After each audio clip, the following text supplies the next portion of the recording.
at that point in time, I kind of figured that in the corporate world, you can't really control who your boss is. Okay. And given the fact that my grades weren't great because I wasn't focusing on it, I kind of figured that I'm also unemployable. Okay.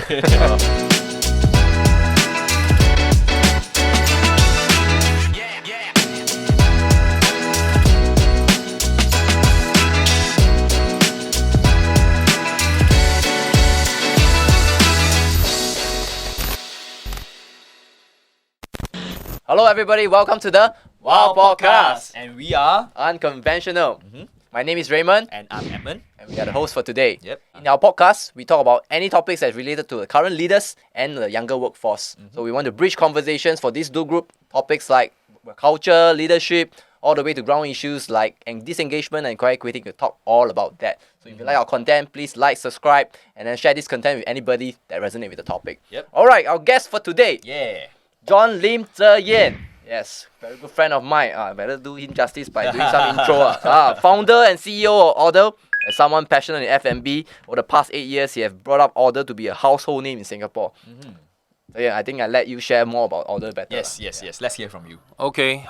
First of all, hello everyone. Thanks for inviting me down for the podcast. So I'm John. I'm the co-founder, CEO of Oddle. Just a quick introduction. Oddle was founded in 2014. We started off with delivery and takeaway. The idea was simple. We wanted to bring restaurants online, right? Okay. So as a business, we are very focused on the restaurants, making sure that they grow their business sustainably. Right. And with time, what we realized is that, especially over the pandemic, is that the restaurants need more than just a system. They need expertise and they need automation, right? And what happened then was that the business grew a lot, and we started thinking about more than just what we started out from.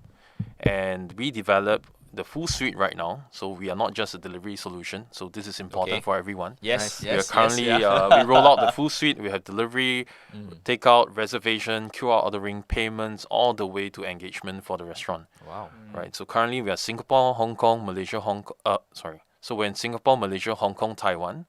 We currently have about 7,000 restaurants across the region. 7,000. Nice, Wow. nice. Wow. Proud of that. Hey. Yeah. On this, you shocked why we tap this. Yeah. Hey, thanks for the introduction. Well, I didn't want to set some ground rules so that you understand. So you see here that there's these two things that you have, right? One is the cross button. This is Mrs. Bobo. Bobo is whereby you want. Okay, we are a friendly podcast. We don't swear here. You want to swear, you tap on this. Okay. But if you have aha moments that we talk, like some learning points, or you found some felt moments, you can tap this. This is called Mr. Aha Boy. Yeah. Okay. Got it. Alright. Yeah.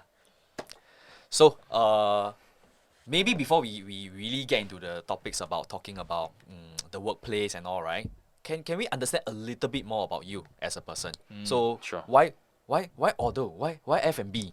Why a startup even? Yeah. Okay. So this is basically a life story of myself, right? So I think for myself, my family, I come from a family of entrepreneurs. My parents used to run their own construction business. Oh wow. Okay. They did well in the 80s and early 90s, but unfortunately they didn't survive the 97 crisis. That was when you were a kid still, right? You're still young. Yeah. So I think that period had a profound effect on me, right? So it made me realize two things. One, there's no shame in failure, right? And two, I look at my parents today, I'm still very proud of them. Okay. Right. So I think, and I think in life, failure in general is a given, right? But what is important is for us to fail forward. Okay. Right. I remember very clearly when I was in uni. That's probably the first time that I studied hard. If one knows me well. I'm You not. studied uni. Yeah. You are one of the rare ones that I know. That's only for the first semester. So I did really well. I did really well for my midterms. My dad saw me and he started asking me like, "What are you doing?" Okay. This is my first time seeing you study. Oh wow. Are you all right? And I think the funny thing about my family is so we have 4 kids. I'm the last. I'm the youngest. So 3 of us are mechanical engineers, right? And the funny thing is when you ask them, if you ask us why we took mechanical engineering, none of us actually knew why. Oh. So I had a chat with my sister. She runs a travel agency, by the way, also an entrepreneur. And so she said like, "Oh, I have no idea. I just thought that maybe we can revive our dad's business."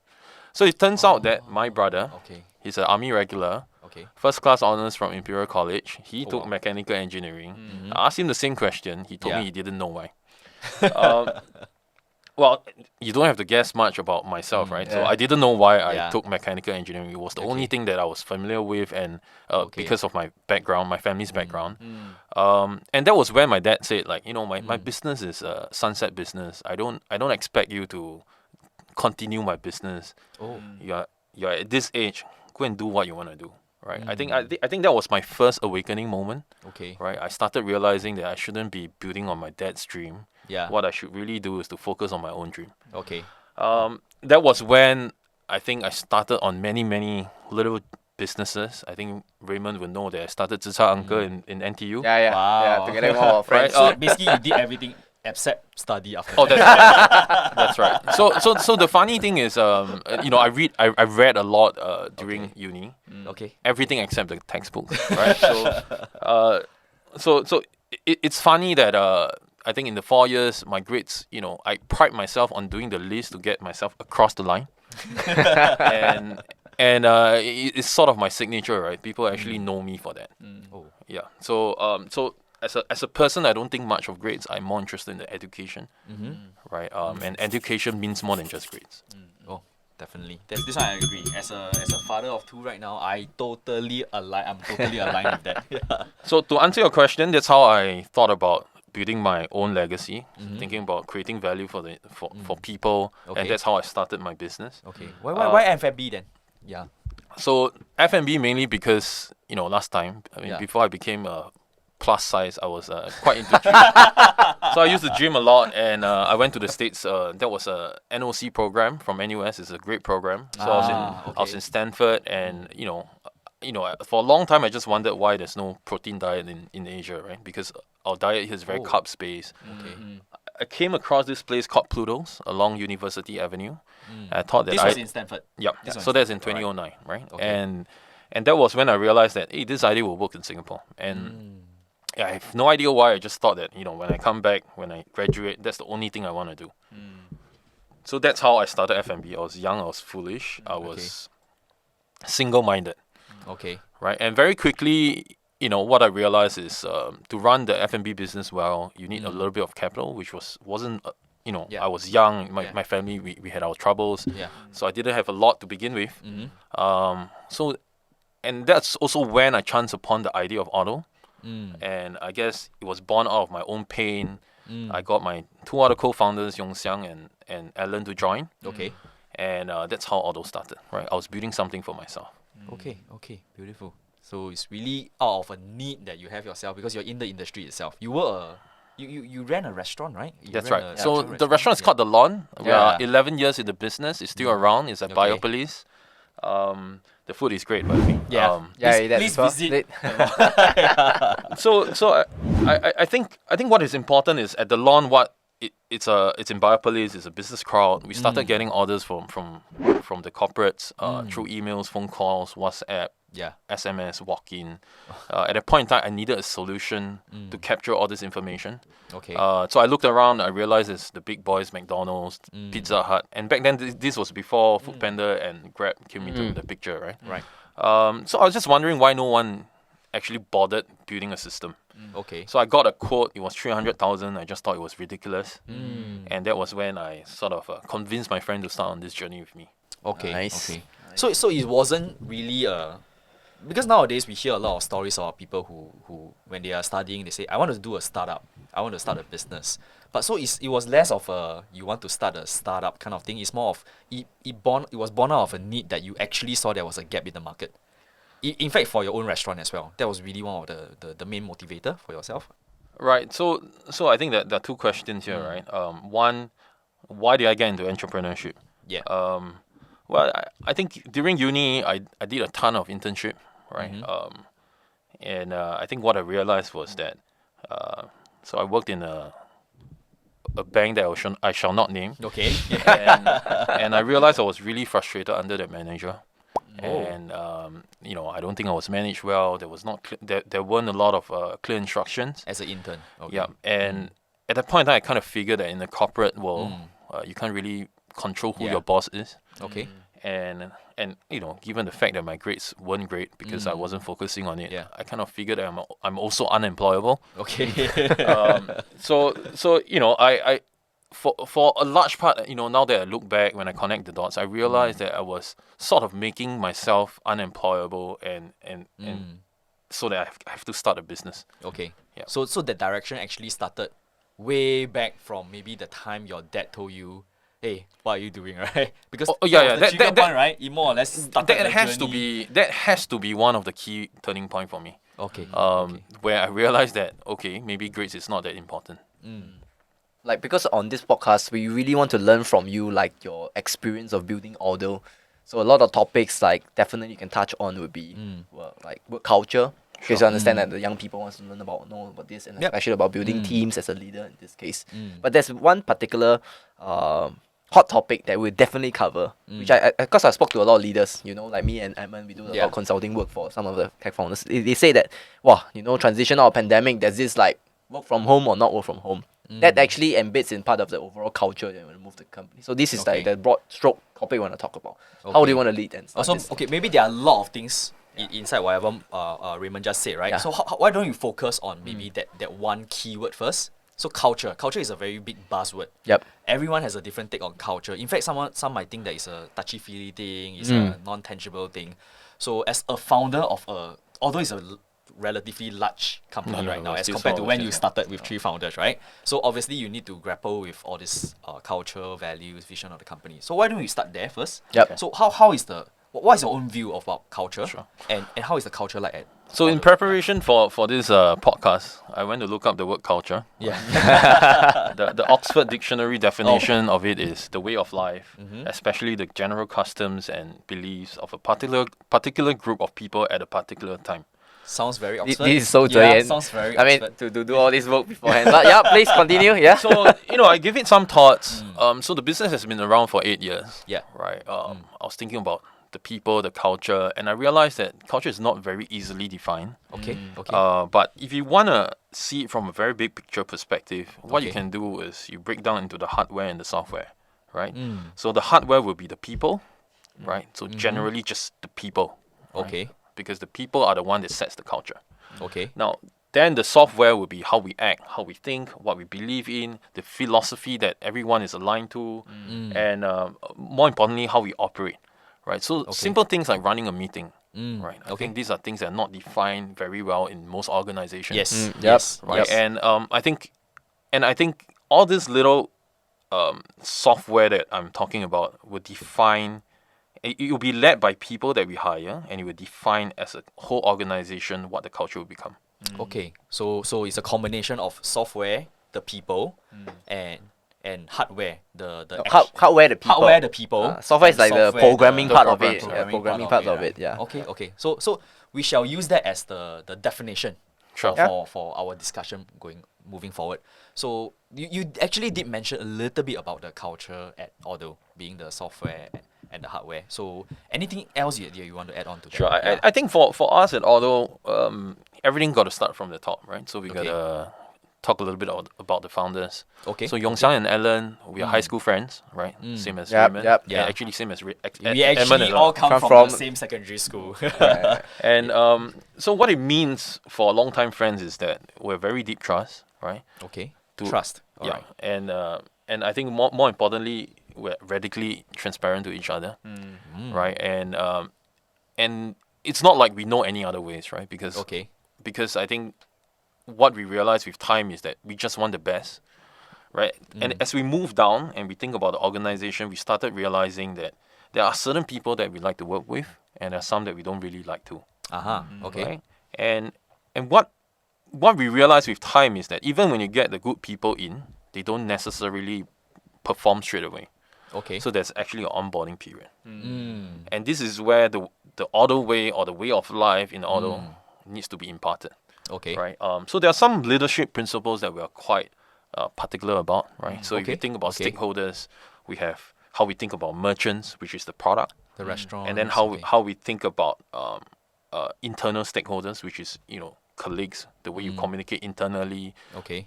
laterally and vertically, Mm. right? So to your managers, your bosses, as well as to people who report to you.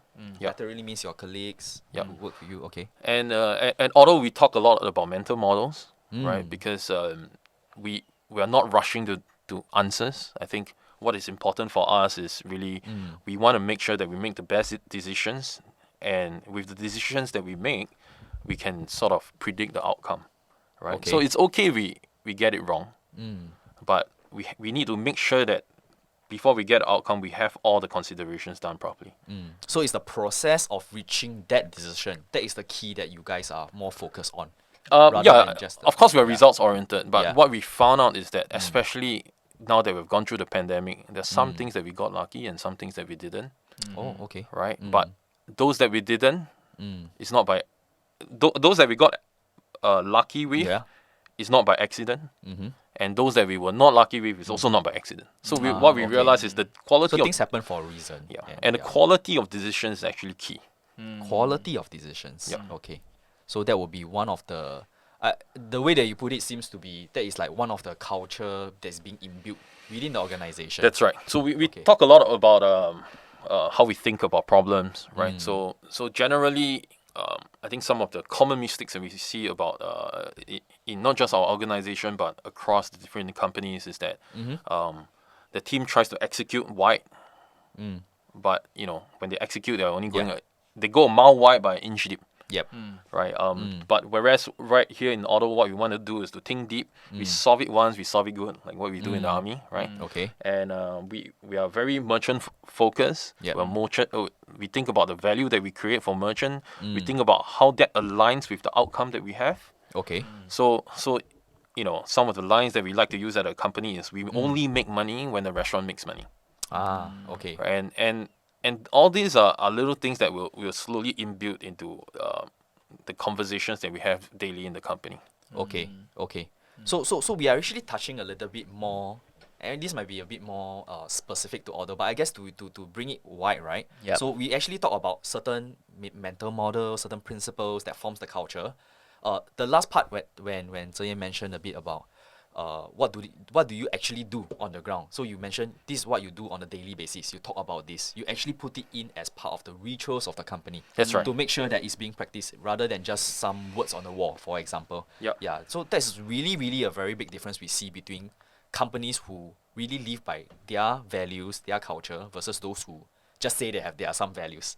Yeah, so that's one of the big difference that I actually hear from Zhe. Yeah, I really think it's like because most people define culture in a more layman setting. So I Yeah. think you really go like what you meant by the depth, right? You literally go into Yeah, like, no, it's funny because again, while I was preparing for it, I was Yeah. getting my HR to send me the leadership principles in Oddle, and Yeah. these are not things that we memorize. yeah, It's just things that we do. And then when I saw the 8 principles, I'm like, oh, that's good. We actually do it. Yes. Right.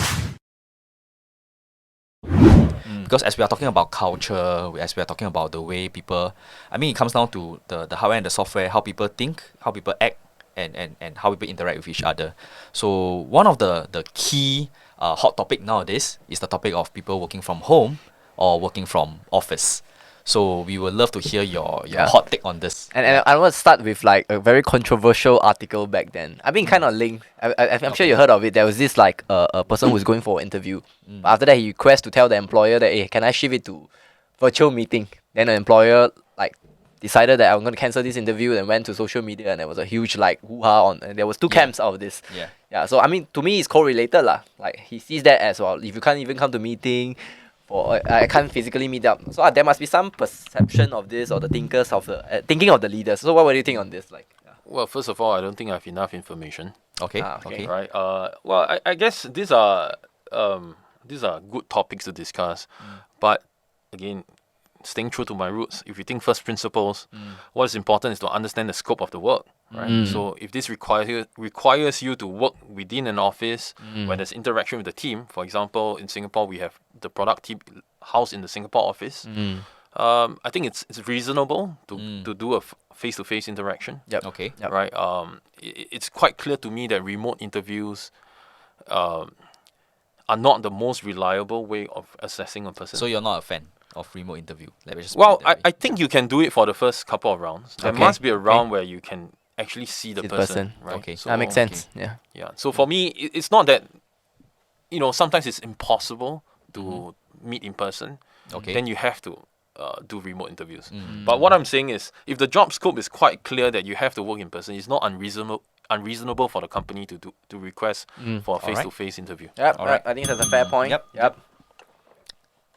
So, what about your view on actual working from home? Mhm. And I mean, this is like such a big topic. Yeah. Everybody that I spoke to almost tell me, hey, what policy you all set, huh? Yeah. How many days should work from home? How many? So like, what's your view on this? And it's central to the existence of this podcast actually. Yes. Yeah, because it's really one of the contentious point that creates this divide between the workforce and the bosses lah. Yeah. Sure. Yeah. Yep. So we would love to hear a view on this and how do you handle this Yeah. in Oddle? What's the principles behind things? Right. So I think we can start with facts, right? Yeah. So we have a 1 day from home arrangement, and that's also down to the fact that we don't have enough space in office, right? The company grew a lot over the last 2 years. Okay.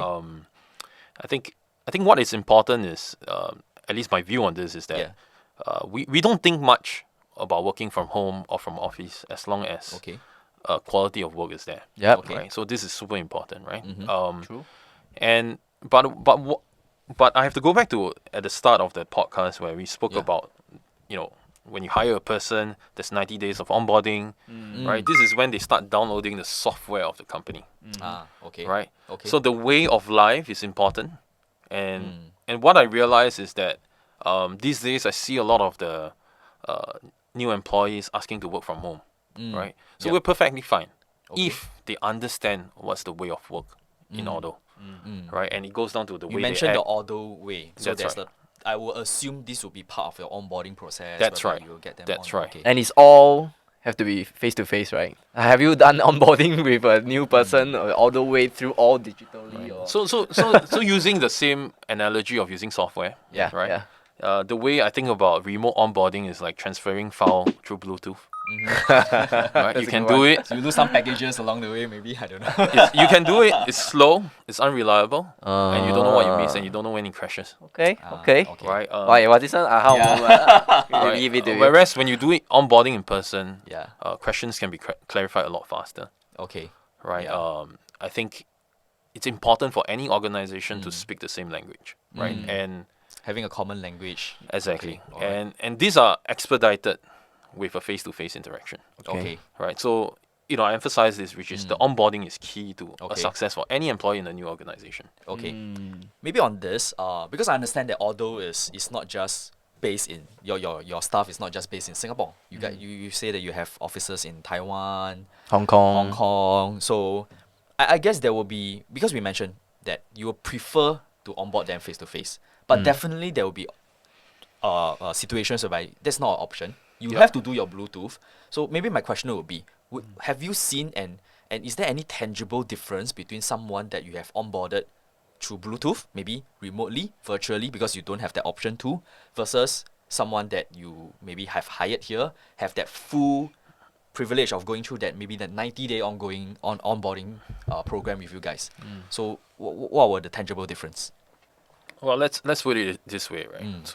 So I have been traveling to my other offices the last 2 months. Yeah. I have not heard anyone saying that you don't need to come down. Okay. Right. Okay, fair enough. I think the face-to-face interaction is something that cannot be replaced. Right? It builds trust. It puts words into life. Right? Because when you see the founders sharing the vision and how we operate, these are some things that Zoom calls will not be able to do. Like the connection, real-time connections. with the Yeah, I words. mean, the truth is Zoom is a little bit buggy, laggy sometimes, Sometimes, right? yeah. So there's latency and whatever, Oh, yeah. right? Yeah. And I guess also within a Zoom call, you cannot really read the room as well, Okay. right? So these are little things that I think being in person that's gonna solve, Okay. right? And what I realize also is that when you do it in person, they feel that you're closer, Okay. and that makes them more comfortable in sharing. Okay. Yep. So you using the example, so because I mean, you flew to the different areas to talk to them. So, were there any notable difference between before or after you visited them? Were there any clarifications that were done that you felt that, wow, it's so much easier to just be there? I mean, that's the reason why you fly there in the first place, right? I will assume. But what were the outcomes then? Maybe some examples. Of Let's try to flip this around. Sorry. Yeah. So this is what I like to do. I No worries, no inverse worries. your This question, is right? conversation. Yeah. So I think what it means to onboard or communicate well on a remote basis is that you need to have a lot of documentation, Okay. right? Yeah. But documentation, the problem with documentation is the way people write Yeah. can differ from a person to another. So there's inconsistencies in communication. Yeah. So two layers, right? like so Bluetooth. how you write, It's like and how you Blu- document, as well as how you read and interpret Yeah. that. And more importantly, there's the discipline element to it. Because when someone is busy, the quality of documentation is likely to take a hit. Yep. Okay. Yeah. Okay. Now, so you can document, then it's also about how you share the information Yep. and whether the person reads it, Yep. Yep. right? So it takes effort on both ends, Yeah. right? Okay. And it's a coordinated and a constant effort, coordinated effort, right? So it's actually a very, it's a very painful journey Okay. to be able to communicate remotely, Mm. right? It's a very long-term discipline, right? And it's almost like if you miss a episode to a particular drama, you gotta watch the whole season again, Okay. right? Yeah. And I think doing it in person is easier because they might miss an episode, they can clarify on the spot, Okay. right? Okay. So that's the beauty of meeting in person. I see. So, but I can hear this, like, because like what we're trying to do is have outcome lah. So you're trying to make sure that communication is not loose, so that the progress of the projects, etc., and all that. But there's always this narrative from the ground, from the younger people lah. Like, I want to work from home because I think it's more productive. I don't need to travel down, etc. I mean, that's the floating narrative. What's your perspective? Yeah. So two things, right? Yeah. So in general, any employee, they are either on a maker schedule or a manager's schedule, right? I think working from home is great if you're doing deep work, right? Okay. So where you don't need any, you don't really want any distraction. You can have undisturbed focus, right? And start working on stuff, Yep. right? The problem with that is you can get 100% right or you can get 100% wrong, right? You can be precisely wrong when you don't interact. It's with binary people. lah, your outcome. Yeah. And the analogy that I like to use is, you have a vehicle commander for everyone in Singapore, Yeah. right? And then you have a driver, Okay. right? So when you're remote, the VCOM actually don't know where you're driving towards, Okay. right? So it's actually important for you to constantly check with each other on where you're going, Okay. Yeah. right? So that is the manager schedule and why it's important for the manager to meet the maker, Okay. right? So for me, again, there's value in working from home. Right? My wife loves working from home.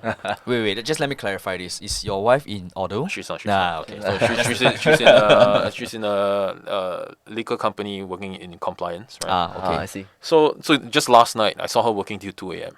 Oh wow. Right? Okay. So she has something to rush, and this is what you get when you have very disciplined workers, Yep. right? You get quality work. Yep. Right. But unfortunately, to have quality work, to have discipline, you actually need to be exposed to what quality looks like. Okay. So what we realize is a lot of fresh graduates, while they are competent, they might be good, okay. but they might not know what great looks like. And this is the beauty of you working in the office, where you start picking and learning from, your peers, and start noticing what greater than good looks like. Okay. Okay. Right. So generally, usually how I describe this is you talk about distance as the work done, right? Okay. And speed times time is basically the factors that will affect the work done. Yep. Right? Speed is basically how smart the person is, and how fast they learn. Yep. Right? And then time is actually just how hard they work. Yep. Now, there's actually the other accelerator in this equation, which is exposure. Right? So when you're exposed to people who are better than you, you can learn faster, Okay. which means you can run faster.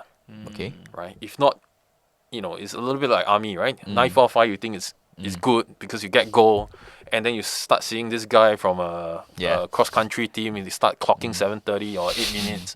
Then you Okay. realize that's what good looks like. All right. That's what great looks like. Right? Yeah, Yeah. that's right. So, So it's like a cultural thing lah. Like you. I mean, one of the things that me and Edmund always talk about is culture. Like we gravitates to the lowest behavior, but if you can see the better behavior, people will strive for it. Better. That's right. And with remote, you see that that's impossible to replicate lah. in that Yep. case. mm. Yeah. So based on that example, is there Yeah. value to maybe enforce a certain level of work from office, especially for new hires, until they, to a certain extent, I would say, learn the Oddle way? Because there definitely is a difference between an experienced hire who have seen great over a certain number of years versus someone who is new who, Yep. even though smart, can't. Maybe That sounds like a fair is that how point. you enforce it Yeah. at Oddle? Or does it just organically happen Well, like we that? will pay more attention to people in the first 90 days. Ah, okay. So everyone will still do the 20% from home. Okay. So it's sort of a blanket policy. But of course, if they want to come in on the off days where they work Yeah. from home, Yeah. we're open to it. That is the question that actually I'm interested to find out. So how do your guys respond to such policies actually at Oddle? So do they like, they feel that actually I want to go to office. I want to have this interaction with my colleagues, my seniors, to really see how So we see these- people coming in on their own accord. Yeah. Right. Even on the days that they're supposed to work from You home. okay? The funny thing is some people say that it's more conducive in office. So what you realize is this is the kind of dynamism we have in people, right? So everyone Okay. have their own preference. Okay. There's no hard or fast rule or for Yeah. anything. But I think I just want to emphasize one more thing in this conversation, which is what a lot of companies miss out, right? Which Okay. is the quality of the first-time managers and the quality of the managers. Okay. Because Elaborate, how good yeah. the onboarding is dependent on how good the manager is, Okay. right? Because we talk about downloading softwares, right? So the person that's downloading and the person that's uploading, you'll only be as good as the quality Quality of the person that of the uploads upload, the yeah. information. So we spend a lot of time training the managers. I see. Okay. Yeah, Yeah. makes sense. Makes sense. Yeah. Because one of the Gallups finding, they say that in remote, right, usually it's the employees that likes it, but it's the managers that struggle because they can't double check, they can't offload those like things they need to let them know in this case. Yeah, so what we figured is defining what good looks like is very important in anything, Okay. right? So this is what we will get the managers to do for most of the tasks that they work on. Right. Oh, okay, we covered a lot today. Yeah. Yeah, so usually for the last segment of the podcast, right, we would like to add some value to you. So we will talk about strengths, we'll talk about leadership. Yep. Yeah, so because I think Oddle also has used Strengths Finder in certain ways for Yep. you. But for you in particular, let me highlight Zhe Yan's top 5 strengths. Yeah. You remember or not I yourself? feel One? naked now. You feel naked? Don't worry, bro. Your top 5 is almost the same as mine, so we are stripping Yeah. together. Yeah, so Not sure we want to go there. Okay, wait, let me find it. Okay, so Yan's top 5, very similar to ours actually. Activator, strategic, arranger, individualization, and achiever. Yeah, so for this segment, like, because I know you have been like, you use this also for your team, etc. Like, personally, what's your takeaway? Which one you want to talk about that we can have some deep insights on in this case? We can talk about individualization. Nice. So at this juncture, like maybe because through you we can understand individualization. What do you know? Yeah. I can add on it. What's your understanding of it? Yeah. Well, I guess individualization to me means everyone's created differently. Right? Okay. I guess in Chinese, 因材施教, right? So, Yeah. so Okay. you look at the person, look at the strength, and generally what we believe, or rather what I strongly believe, is you double down on the strength and not on the weaknesses to cover up to rough out the weaknesses, right?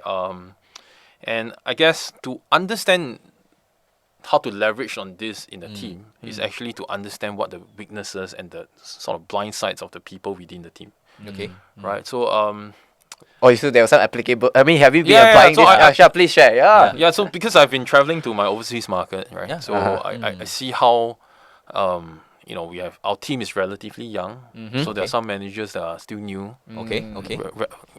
I wouldn't call them first time managers, but Yeah. they're still budding managers. Okay.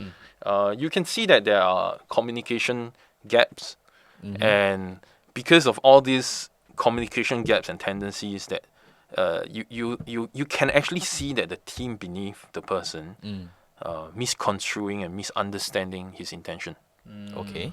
right? Yeah. So I think what I did for one of the countries was I sat the team down and just asked them. I think the first question I asked them Yeah. was, "What do you think is his strength?" Okay. So because people tend to think about weakness, right? Yep. And what I got them to think about was with strength comes weaknesses, right? There's always two sides to the coin. Yeah. And that was also when I introduced StrengthsFinder to the team. Okay. Right? And it doesn't help that the team has like 6 to 7 relators.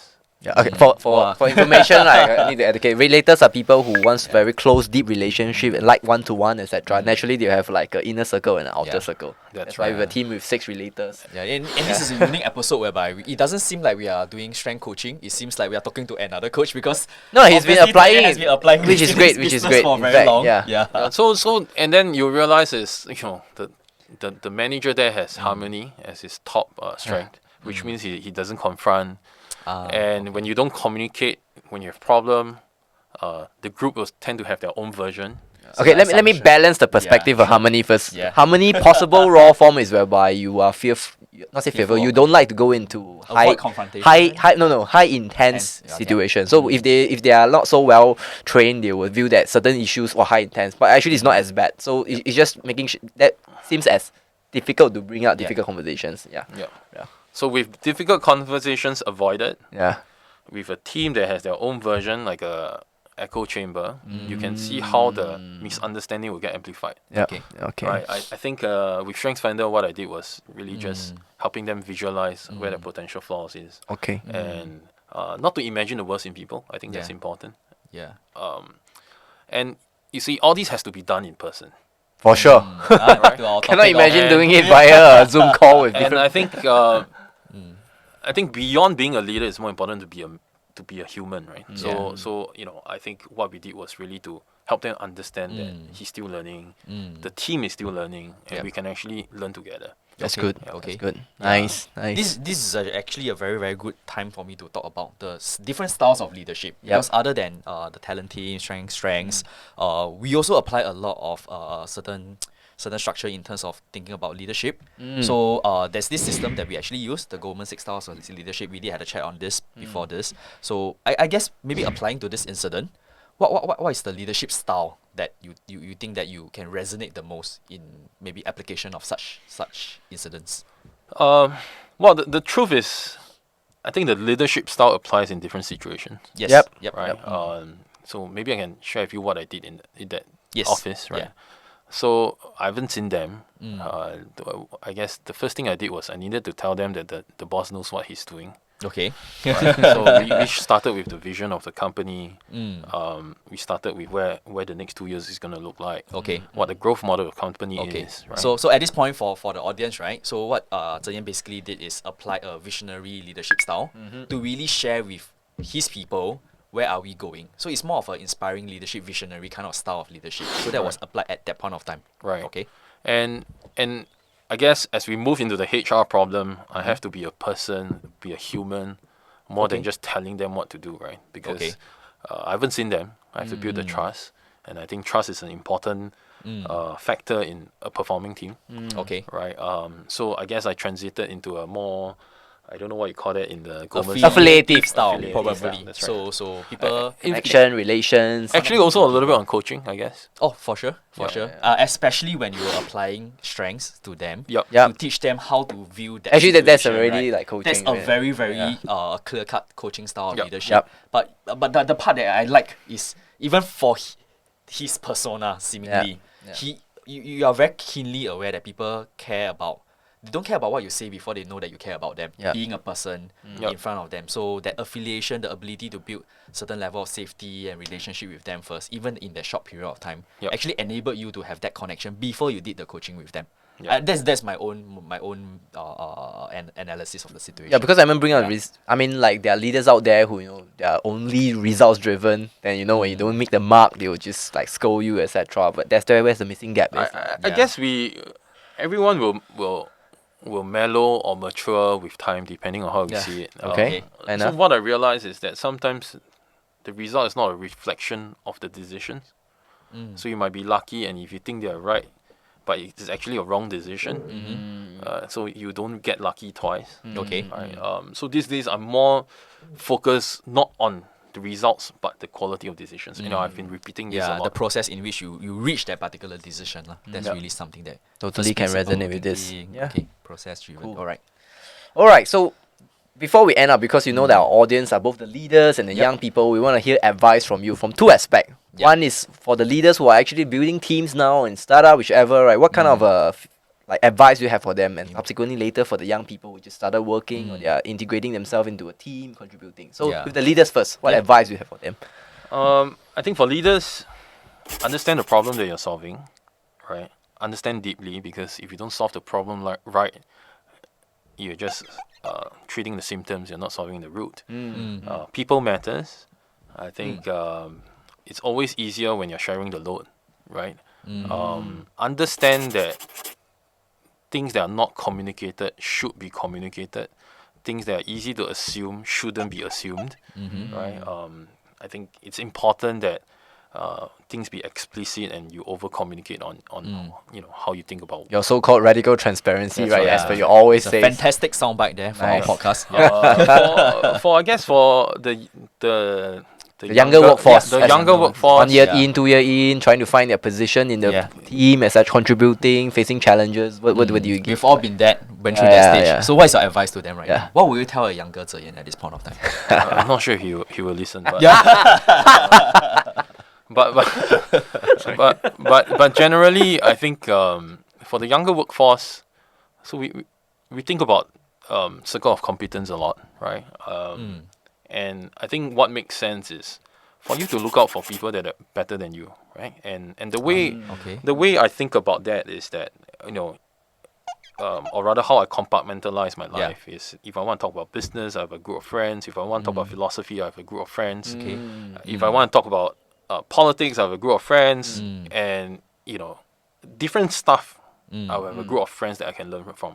Okay. So when you apply this on the work settings, Yeah.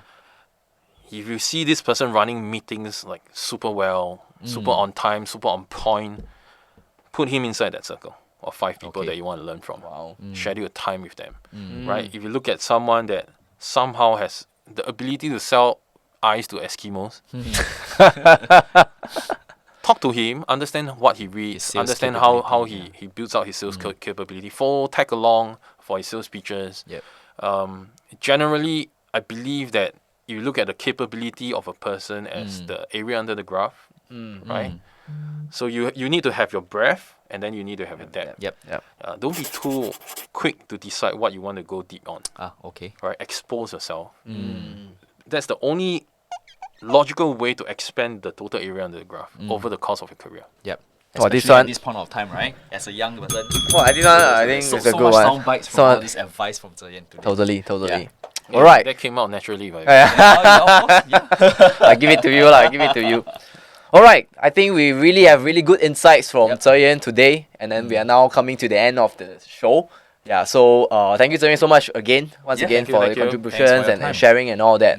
So for all of y'all, if you like what we talk about today, please subscribe our channel, share, tell somebody about this content. And all very right? importantly is we want to hear your thoughts about what we discussed today. Work from home or work from office? What should I do as a founder? What should I do as a young person entering the workforce? Let us know in the comments and we'll try to get back to you as much as possible. Yep. Yeah. Once again, thank you so Alright. much. Thank you. All Thanks for right. your time. Yeah. Bye bye, guys. Bye. Hey.